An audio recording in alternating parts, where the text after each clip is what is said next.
All right, there we go. Arkansas starts off a little bit slow, and then the game picked up. Arkansas's depth prevailed. Their talent prevailed. Let's get into it. 3, 2, 1. Yo, I just realized I don't have my backlight on. Hang on just a second here. It looks so dark back there behind me. Damn it. All right. Welcome, everybody. Hope you guys enjoyed the show earlier today. If you haven't already, go back and watch it. We discussed Arkansas and Auburn, what the Hogs need to do to get the dub a little bit. I did pick Auburn to win, but it was a coin flip. It was a tough call. I think tomorrow's going to be interesting to say the least. We're going to break this game down, what we just witnessed. Whoa. What a start, huh? Very, very slow start by Arkansas. Especially, the free throw line, the overall shooting, shot selection was a bit strange at times. Devo turning the ball over early. This one felt a little – it felt in the beginning like some of those guys were just trying to put up whatever they could. A little surprising considering that Arkansas has the kind of depth that they have. And these players know now guys like Devo are a lock for rotation. Let's be real. Devo's not going to lose rotation. He's either going to start or he's going to be in the rotation. But it's interesting to see some of these guys at certain points in the game. Like, do they know their ass is kind of on the line here? If they want to go out and put out a good performance, get good minutes, get good solid minutes, not get a little hasty with the ball, and then listen, they're not rotating 13 guys. We know that. We know that's not going to happen. They're not going to rotate 13 guys. Hell, they're not going to rotate 12. They're not going to rotate 11 once they get into SEC play. I did like the effort, though, was there, and I'm not knocking anyone's effort tonight, right? Very, very listen, you got 40 bench points tonight. Those numbers are going to come down. Again, once you get into conference play, those numbers are going to drop. But I'm going to tell you, this team's offensive, it's not even spurt ability. It's like we're just going to come out and do what we want. Now, it kind of looks familiar, though. It seems like a lot of Muss's teams, it's only game 2. Calm down. Don't come at me with your, Ty, it's too early to get this mean on them. I'm not trying to be mean. But this is typical of Musselman's teams starting off slow to begin a game or not a quick start. It's not like it was all bad, though. I mean, I loved what I saw. I loved the depth. I liked that these guys in the second half, it felt like Arkansas was just kind of toying with them a little bit, just kind of doing whatever they wanted and still making some shots drop. It doesn't help that Gardner-Webb, what were they like? 5 for their first 7 or something. I mean, they were really digging Fayetteville. It had me a little bit concerned. But I knew, and I kept telling some friends of mine, you're overreacting. I have the one friend who just cannot stop being super duper negative. I shared some of his text messages while blotting out his name. That's just an ounce of what I've got to deal with every single game. So if I come off a little, I don't know, like a hard ass in Discord, which I haven't in a while, that's probably where a lot of that's coming from. The one guy, man, I've known for 20 years, and he's been the same way for 2 decades. But, again, there is some stuff to kind of be like, all right, hold on, this guy, what's going on here? I will say Brazil, who tonight got 24 minutes, 10 points, by himself, 5 blocks. 5 blocks by himself. And also, ironically, tonight, Daniel Gafford, I know some of you don't give a rip about NBA ball, but former Razorback Gafford had 3 blocks tonight from on a single possession. I think it was on the same player. I watched that video really quick. 3 blocks in a single possession. In the NBA, that's pretty rare. That was pretty special. So good for him. But also Brazil had 7 boards. He turned the ball over a little much, but, these guys are small. They're quick. They don't mind going a little quick. They don't mind getting their hands, in the way to knock a ball loose or just to take a ball away from someone. And that kind of happened to Brazil a little bit. He got in a little bit of foul trouble. we haven't really seen Brazil just take off, but my God, 5 blocks, 7 rebounds, and 10 points. You can't be too hard. Like, there are people criticizing him, and when I mean people, just one friend of mine and one other person I saw on Twitter. There are some people that just demand perfection. I think overall, yeah, I don't like the 3 turnovers, but God bless, do I like the 5 blocks and the 10 points and the 7 boards. He's not much of a presence that I've seen on the offensive boards, but he's doing a really good job snagging up those defensive rebounds. We're going to go over some of these numbers and more. Make sure you guys like, share, subscribe. Hey, shoot a text to a friend. Send the link to him. Like, hey, this guy, listen, we got to support our local Arkansas small business people. We got to promote these small these independent content creators who don't have the strings of like a CBS Sports or 247 or Rivals or, they're not a part of some giant network like Locked On. Like, this guy's doing it on his own, so maybe show a little bit of support, share the link. I'd appreciate it. Make sure you hit the like button, and if you want to do a little extra, hey, man, that Patreon is huge. I'm telling you. It makes it so I don't have to rely on YouTube ad revenue, which I'm not going to lie to you. YouTube ad revenue has been some bullshit lately. All right, I'm going to read your comments. Remember, Super Chats will always get read. I'm batting 1,000 so far the last, for a while. So if you guys put in your Super Chats, I will read those especially.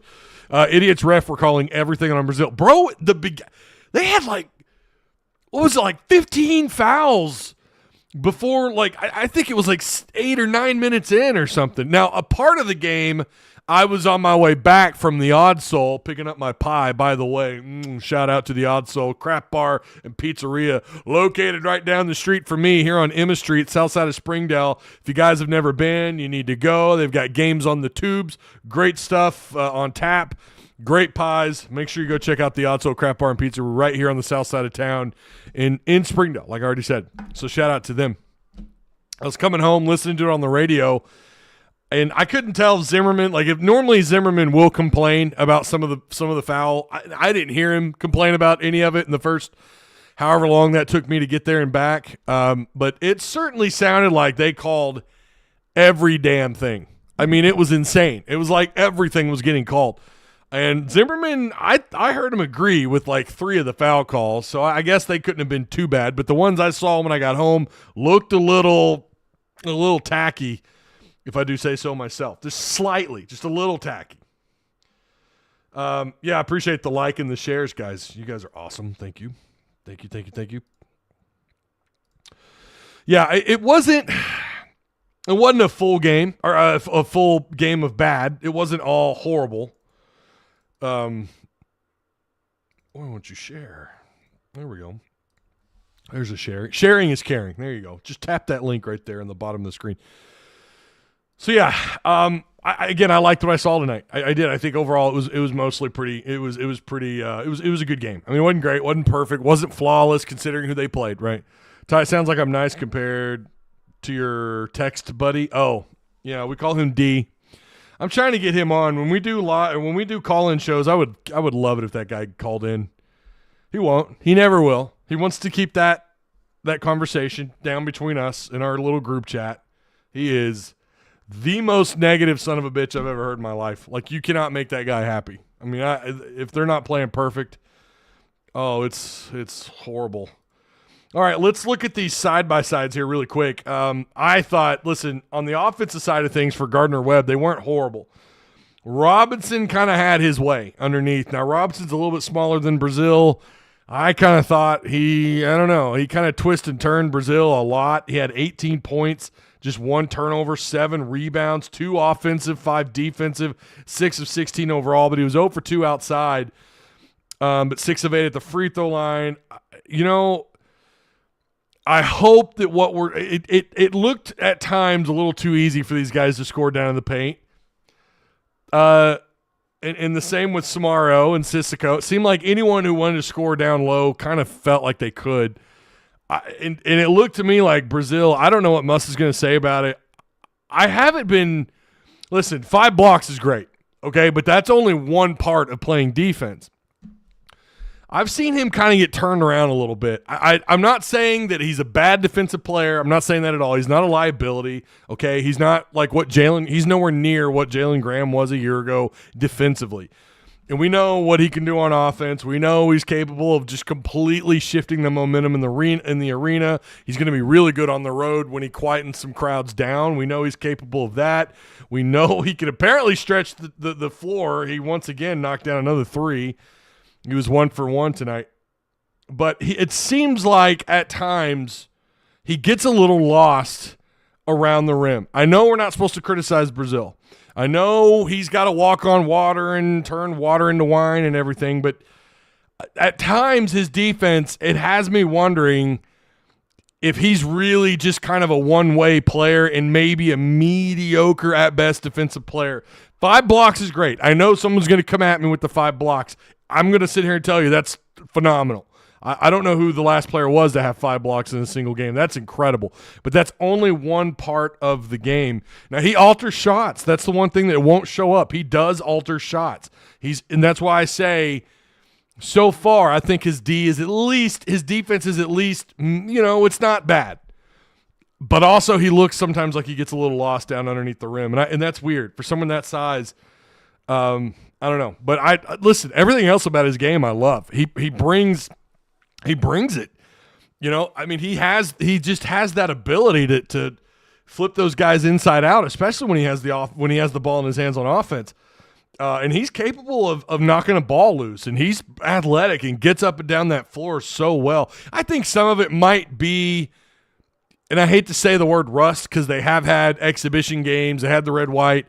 I still think he's knocking off a little bit of rust. I wonder if he fully 100% trusts that knee. Maybe there's still that he doesn't have that boldness to him yet. He doesn't have that want to just yet, just out of fear of not banging up the knee a little bit. I don't think it's serious. Listen, 7 boards speaks for itself. Or 7 boards, it's not elite. That's not great. It's not like he had a triple-double tonight or anything, or a double-double. But 7 boards does show that he's still going after the ball. 5 blocks tells you a lot. 10 points is awesome. And again, he's stretching the floor out a little bit by knocking down the 3 ball. Arkansas tonight took less threes. They didn't shoot as many threes. They were 7 of 18, just about 39%. What are they shooting on the year? At 3, that's they're at least above 35%. That's not terrible, man. That's actually really good.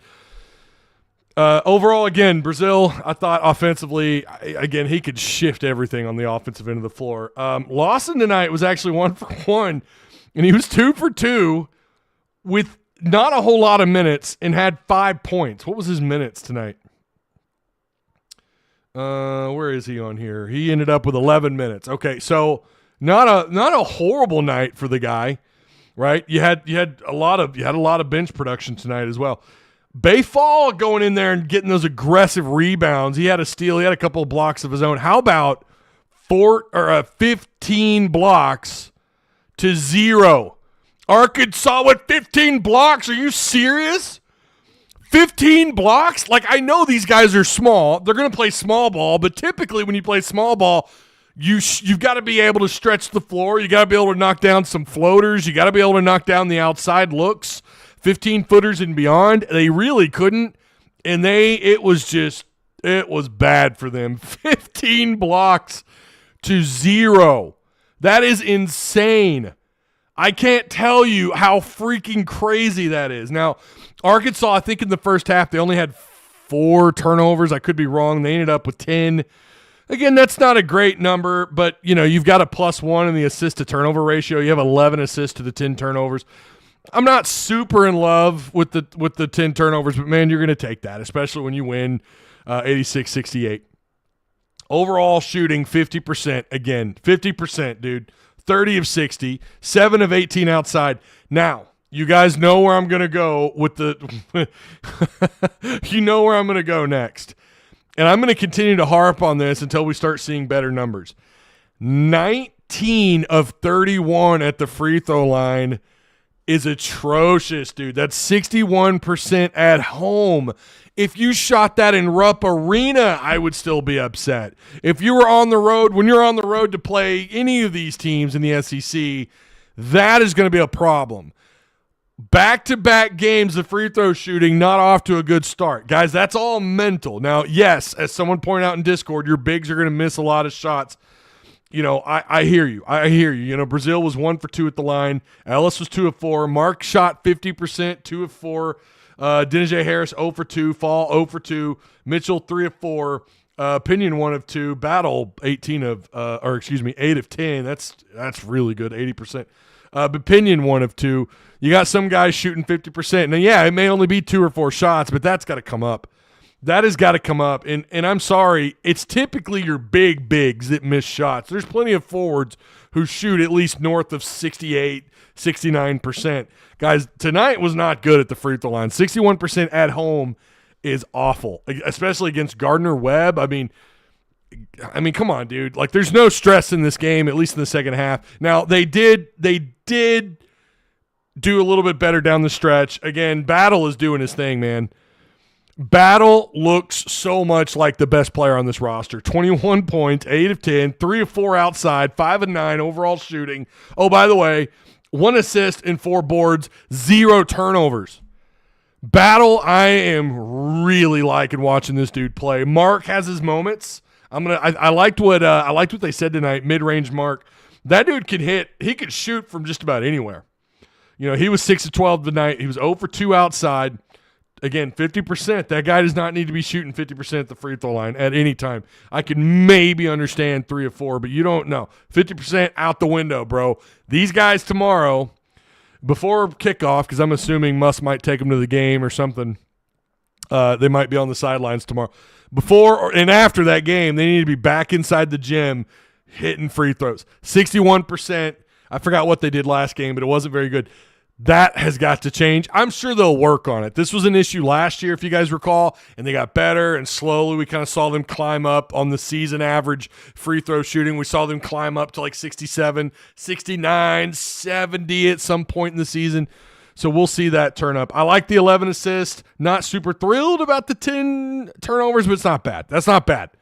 Okay, keep it under 11, keep it around 10 or under every game with an assist average somewhere north of about 12 to 14, somewhere in there. You should be okay, so long as, again, you're not turning the ball over, and you have good shot selection. You have guys getting settled in.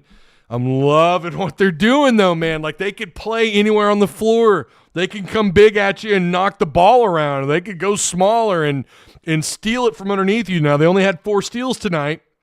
And you got to give Gardner-Webb some credit. They had 9. Arkansas had just the 4, but I think if Arkansas really wanted to, they could have stuck with a certain set on the floor and racked up some more steals. It feels like Muss is, again, we know what he's doing. It's like, I don't know, he's got a ball of clay and he's trying to mold this thing together. But the 15 blocks is insane, man. I mean, if you would have said 6 blocks to none, that's pretty good. 8 blocks to none, wow, that's really good. 10 blocks to none, holy crap. 12 blocks to none. Whoa, what? 15 blocks to none? Again, not shocking that they had 0. Not shocking because they're small. Just absolutely love that, man. That's awesome. That's awesome. 20 fouls called on Arkansas tonight, 19 on Gardner-Webb. Arkansas ended up running a lot of guys as we thought they would. Let's see what they end up going with. 1, 2, 3, 4, 5, 6. It's everybody, right? 2, 3, 4, 5, 6, 7, 8, 9, 10, 11, 12, 13, 14. Everyone got it. You get some minutes. You get some minutes. You get some minutes. Battle's like Note. He isn't afraid to let it fly. And it's like if it doesn't fall, he's gonna get it too, right? Or he's gonna get points one way or another. Arkansas ended up with 36 points in the paint, 11 points off turnovers, 7 second chance points. That's something that I'd love to see them. I'd love to see the offensive rebounds and the second chance points. I'd like to see that up this year for them. I'd love to see them just kill the offensive boards this year. Just be a problem on the offensive boards and get more second chance points. 16 fast break points. Arkansas can play fast. They can play fast. If you want to go quick transition ball, okay. You want to go small ball, okay. You want to go long and lengthy with some athleticism and a high ceiling for talent and all the above, yeah, okay. They can do it all. That's what's so awesome about this team. It's like, yeah, they don't have 14 first-round draft picks on the roster, but they have guys that are experienced who were the best of the best coming from where they came from, right? And these are older, more mature.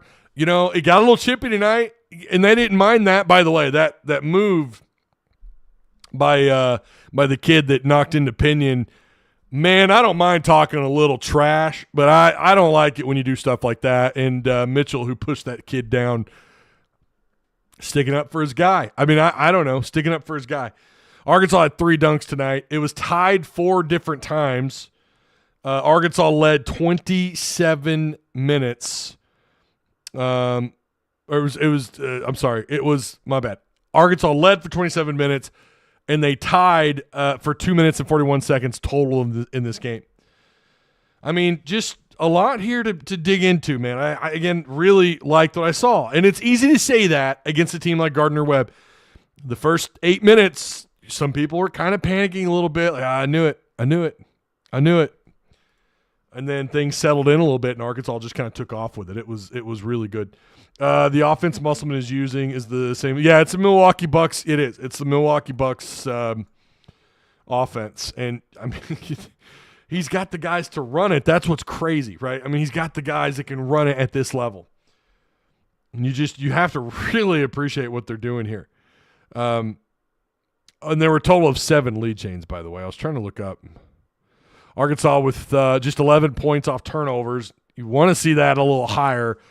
The bad guys had 15 points off turnovers, and they were 57%. That also cost them some momentum early when they're a horrible free throw shooting team. I didn't realize they were as bad as they were a year ago, and they shot something like, what'd they say, 61% on the year a year ago? That's horrible. And tonight they shot below that, 57%. Arkansas shot the 61%. I'm going to tell you, again, that's got to change. Like the free throw shooting, I'm not digging it. 2 games in, I'm not digging that. Got to do better. Now, you could say, well, Ty, it's early in the year. Nope, bullshit. Nope. You're at home. You're in Fayetteville. All right, you're in front of your home crowd, right? I mean, they were missing shots even when they had a 12, 14, 16-point lead. Like, you've got to make those shots. 46 total rebounds to their 40. Arkansas, I don't know what to make of their rebounding. Like, how well are they going to do when they play those longer, more physical, speedier SEC teams that have way more talent than Gardner-Webb? And, you know, we saw what Purdue could do, but we kind of chalked that up to, well, okay, Purdue is a Big Ten, big physical, long team. That's what they do. And I know they did well game 1, but there were still some times when I thought, man, they're just, I don't know what it is. They're not crashing the boards like I thought they would. And we saw that tonight a little bit.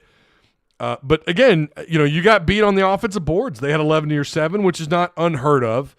On the defensive boards, Arkansas plus 10 in that category. 39%. I mean, it's 85% good in this game. And then there's just the rest that are some things, you know, the other 15% not so great. Don't like that they got 9 steals on you. I don't like that. Don't like that. Not one bit. Battle equals JD. Boy, y'all love that comparison. I don't know that I mind it. I JD, you guys know how I feel about JD Note. Again, he's one of my top 12, top 15, somewhere in there, favorite ballers at Arkansas. He's one of my favorites. In fact, he might be higher than that. He might be in my top 10. I love watching that cat take games over, getting off the bench, scoring quick, easy, doing his thing. Yeah, so Duke lost. I didn't get to watch any of that game. I didn't have it on. I was watching this and kind of watching the Celtics a little bit. I can't believe that. Duke lost. No, you want them undefeated. I don't want them losing games. It was at Arizona, though, right? Like, can we excuse it? Come on, ESPN, pull the game up. Or no, it was at home. Or was it like a neutral site thing? No, Durham, North Carolina.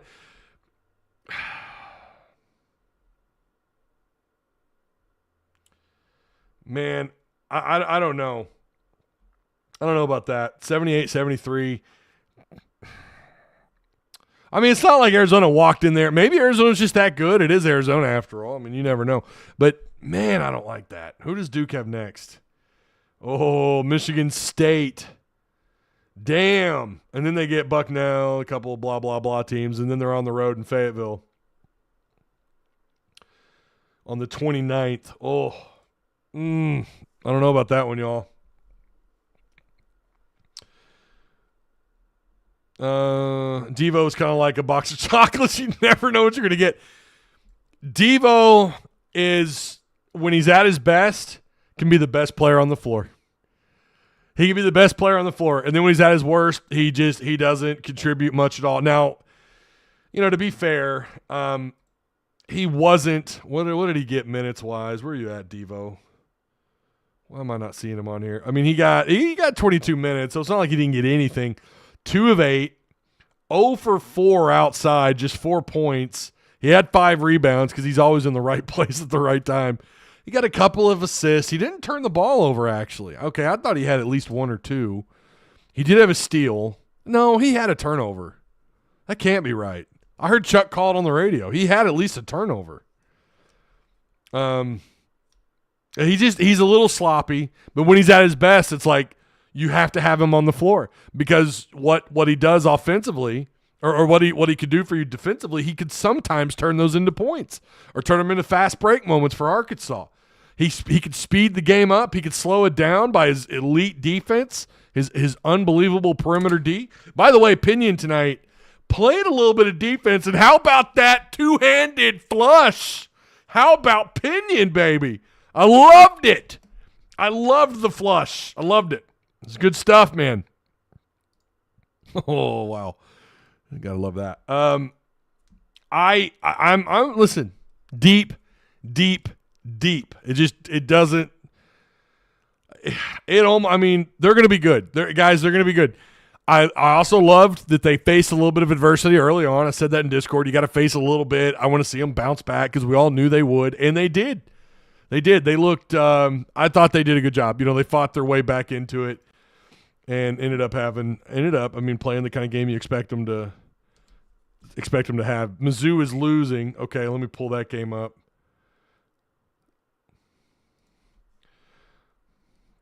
I'm loving it. Let's see. Are they losing? Come on, SEC, pull it up. Looks like Tennessee's on top of Wisconsin, 59-54. Tennessee, you guys. I mean, I hate to say it. They're pretty good. Yeah, Missouri is losing to Memphis, 48-41. Oh, God, fingers crossed. Fingers crossed. Want them to lose. South Carolina's on top of Virginia Tech right now, 38-31. Texas A&M beat Ohio State, 73-66. Kentucky on top of Texas A&M Commerce. Hey, they sound familiar, don't they? Quick, without Googling, who's the player on Arkansas football's roster that's from Texas A&M Commerce? Alabama on top of Indiana State, 102-80. Vanderbilt over South Carolina Upstate, 74-67. Georgia beat Wake Forest at home, 80-77. All right, Georgia's 1-1. Who's the one player? Someone help me out. Texas A&M Commerce. Who is he? He's on Arkansas football. He's a Razorback. What? Tercer? You're okay. There you go. Armstrong. That's his school. That's right. His old school. His old school. Oh my goodness. Yeah, we don't want to overreact. Does Arkansas get tripped up between now and maybe by the time of when they play Duke? Like, I don't want to say that this is, this team's going to go undefeated all year long, blah, blah, blah, blah, blah. They're going to go into SEC play undefeated. I will tell you, like, they've got some teams you don't want to sleep on. UNC Greensboro. I mean, of course, you've got the tournament in the Bahamas. Of course, you got Duke. You never know what Duke team's going to roll in here. Golly, I wanted them to be undefeated. I knew it was going to be tough. I knew that was going to be tough with who they – I remember looking at their schedule preseason and thinking, yeah, no, I don't know. Duke, you got Furman. Don't forget about Furman. That's an NCAA tournament caliber team. OU, who has beaten you in the BOK. You've got Lipscomb. There was one other. Was it Abilene Christian? I was talking to, was that Blake Lovell, who thought maybe Abilene Christian might be pretty good? Someone was telling me Abilene Christian might be pretty good this year. And then you start SEC play in January. So there you have it, right? There you have it. Well, look at you guys now. Armstrong, you got it. Kate got it first. Technically, Tercer got you guys there, and then everyone else kind of followed up. Very good. Virginia beat Florida. Oh, wow. Really? That didn't pull up. Was that? Oh, they did. Right there it is. Yep, Virginia did beat them. Virginia's 2-0 now over Florida, 73-70. Okay. There's going to be some early season confusing losses. God, say that 10 times fast. Bama scoring 100 points. They're 2-0. That's back-to-back games of over 100 points for Bama, but Morehead State and Indiana State, I mean, make of that what you will. But Arkansas, hey, back-to-back 86-plus point games. How about that? They scored 93 against Alcorn State and Gardner-Webb. I might take these two. These are two good teams to start off with. Old Dominion is next on the 13th. Oh, baby. Oh, baby, I love this time of year, y'all. This is my favorite time of the year. I love it. I love it. I think Devo comes off the bench. This team can go a long way.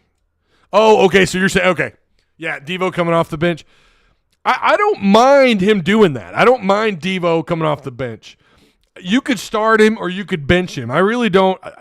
I don't know. I mean, we've had this conversation before about bench Devo. It's weird because one way or another, he's going to come through. He's going to be fine. We've been here before. We've been here before with him. Like, I've learned, don't doubt Devo. Don't do it. I mean, he's going to prove you wrong. We're going to sit here. We're going to have a show one day talking smack about Devo. Like, golly, dude, what's up, man? He's got 7 turnovers the last, or 8 or 9 turnovers the last couple of games. He's averaging like 6 points a game. He's only getting a couple assists. He's getting some boards, but they're in the right place at the right time, kind of rebounds. What are we doing with this guy? And then that next game, he's going to go off for 16, 17 points. He's going to have a bunch of rebounds. He's going to rack up some assists. They're going to keep him in that point guard role, or they're going to move him he's going to be more like a combo guard. He's going to kind of do whatever you ask him to do. Oh, and by the way, he plays unbelievable defense because that's what's always kept him on the floor. You just don't know what you're going to get out of him. And I've learned to stop doubting him. I doubted him before. I'm not doing it this year. He'll bounce back. He will. We know that he will. He's not having a great start. His distribution in game 1 was pretty good. But I saw some other cats tonight distribute the ball pretty well. We didn't even talk about Ellis. I mean, he had 32 minutes, 13 points, 5 of 11, 1 of 3 outside, 2 for 2. Free throw shooting, 6 rebounds, 3 assists, just 2 fouls and 1 turnover with a steal. Like we're not even talking about this whole roster. It's going to make my job a lot easier when they start coming down on those players. We start seeing that 8 to 9 man rotation. It's going to be lovely. It's going to be a lot easier because there's going to be someone I'm going to always forget. But Khalif Battle is the MVP tonight. I don't even think it's close. It's not close. Battle is him. 8 of 10 at the free throw line. That alone is impressive, right? 80% off 10 attempts. Wow. 3 of 4 outside shooting. 5 of 9 overall shooting. 21 points. 4 boards. 1 assist. Just 1 foul in just 26 minutes. Imagine when this dude, I don't even know that they fully found their cohesiveness yet. And this is kind of what may backfire eventually on Muss, is when you do face a team that can play you toe-to-toe in the first half and then maybe play you toe-to-toe for the first 7 or 8 minutes of the second half, you have switched things up so much. And we've seen this happen before. I've seen it watching years of Arkansas or NBA ball, watching the Celtics, where this is way less common in the NBA, but you've run so many different combinations of players on the floor. You've run so many different combinations of your starting group versus who's coming in off the bench and who's getting in on the rotation, that all of a sudden the guys your core guys that you expect to get the majority of the minutes haven't played enough together because you've subbed in so many other guys to figure out who they play well with. I don't know if you guys, that might be, I'm trying to dumb that. I'm trying to, how do I simplify that? Like, it's going to be difficult to find cohesiveness when you're trying to gel everyone, you're trying to move everybody in coming off the bench. and find what players excel the best at and what groups work the best together. So in other words, the starting core group of guys that you expect to be those starting 5 guys, they're not getting enough minutes together. So all of a sudden, you face a little bit of adversity. All of a sudden, the opposing team, whoever that may be, is toe-to-toe with you going deep into the game, 8 or 9 minutes left to go in the second half, and your guys are still trying to figure out how to play well together, trying to figure out how to gel in those moments where you need them to gel in situations they haven't faced yet because they've not played those minutes yet. That it's basically being a victim of your own success. And we've seen that before. You watch enough ball, you've seen it. Like, oh, these guys haven't played. These 5, 6, 7 guys in rotation haven't been in this situation yet this season so far. So they may have some tough spots later on, throughout this non-con schedule. They may have some tough spots where all of a sudden you're seeing the starting 5 guys start to wear down and there's 8, 9 minutes left to go in the second half and the opponent is hanging with you. It's like, wait, what? What's going on? They don't have enough of those moments together on the floor. I certainly think that could be something they run into. But here's the good news. It shouldn't matter because it's like the guys you're bringing off the bench are either almost as good as the starters or in some cases, Devo maybe, might even be at that moment an upgrade. It might be at that moment an upgrade. So because of your quality depth, and what is quality depth? What does it do? It matters. That's what it does. Quality depth matters. Arkansas's loaded with it. Again, they're not chock full of just first-round talent everywhere, but God bless, man. This is a good team. This is a good team. Now, I don't want to oversell them. I feel like I probably already have. I swear I'm not trying to. It's a combination of multiple things. I love this time of year. This is why I got into the business, babe. This is why I got into doing what I do. I love this. I love talking sports. I love talking football, basketball, and baseball when that time comes. I love it. But November, oh, baby, this hits the spot for me, and I get excited on top of the fact I like this team a lot. Now, I'm not going to predict. I'm not predicting March. I'm not going to sit here and tell you this is a Final Four team. I will say, as I always do, I'll give you an idea of what I think they're capable of, and it is absolutely the Final Four. This team is capable. I'm not saying they get there. I'm making a habit of doing that these last couple of years, especially with basketball. They're capable of making the Final Four. You remember year 2, I said, well, that's a Sweet 16 team. That's a Sweet 16 team. Yeah, 100%. I think that's a Sweet 16 team. They went on to the Elite 8. And every year since then, it's been Sweet 16. I feel like I've been pretty damn close. This team already looks like they're ready to go, even though they've still got some things they gotta battle through. They've got some things they're gonna have to work through. There's still some adversity they need to face. Again, those core guys, 8 minutes left to go in the second half, and all of a sudden it's a tie ball game, or maybe they're trailing by a few points. They need to face those early on. They need to face those situations earlier in the season, preferably before February. And maybe you drop some of those games, which I think has always happened under Muss. You've had some of those games that you've lost. But again, this year you're so deep, it may not even matter, which is weird to say, which is why I think this team's ceiling is Final Four, maybe even winning the whole damn thing. That's where I'm at with it. So, all right, Purdue was a big test for us right out the chute. Yeah, it was a great test. I agree, 110%. Best starting lineup, Brazile, Graham, Mark, Battle. I'm loving Graham, y'all. Graham, I don't know what to make of his defensive game. I think he made some plays tonight. I saw him get worked a little bit too, but he can just bounce right back. He can get you quick 4-6 points. I mean, that's what I love about his game, dude. Mizzou down 11. All right, I'm going to end it there. I appreciate you guys. Remember to like the stream. We didn't get any supers tonight, but if you guys want to join Patreon, keep in mind, the ad revenue by YouTube is just, it's bad. It's really bad. So I've got to make up for it with Patreon. So if you guys want to join that, help out a small independent channel, I would greatly appreciate it. You got to stop with that, Bumbles. You got to leave the guy alone with his neck tat. I think it's fine. Ty just watched the earlier show. Good show. I will say that the balloon will be popped if we lose Auburn at home. I agree with you. I agree with that. It would be disastrous. Pittman will be sitting right back on the hot coals. Could be. Again, if you go 3-9, yeah, you're not wrong. I don't know how we have anyone in chat who thinks he survives a 3-9 season. I can't believe. I had 2 or 3 when I mentioned this last week. Oh, he's going to survive it. No, he's not. 3-9, no chance. Appreciate the super chat, Fishman. I just don't. I don't see that happening. Now, and the good news is they're going to win. I think they win at least a 4th game. And I also had to recount my words because I said last week Arkansas was going to win out.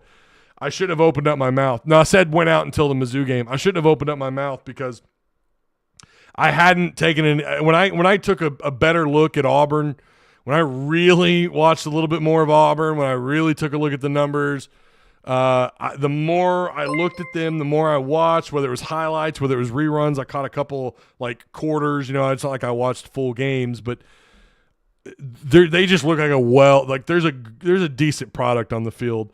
And I picked Auburn. A part of me wants to take it back also because I like the way Kenny Guyton, I love the way he called that game against Florida. And again, my confidence is like on a scale of 1 to 10, 1 when I picked Auburn to win that game. But I said Arkansas last week, they're going to win out until Mizzou. But again, after I took a step back, looked at it, I just think I don't know. I like Auburn. I'm not in love with what's going on with Arkansas on the offensive line. There's some major things that concern me. But you know what? It's not like they got any better, or it's not like they made a mass exodus on the offensive line against Florida and they won that game. Now, the bad news is they're going to be without Patrick Kutas.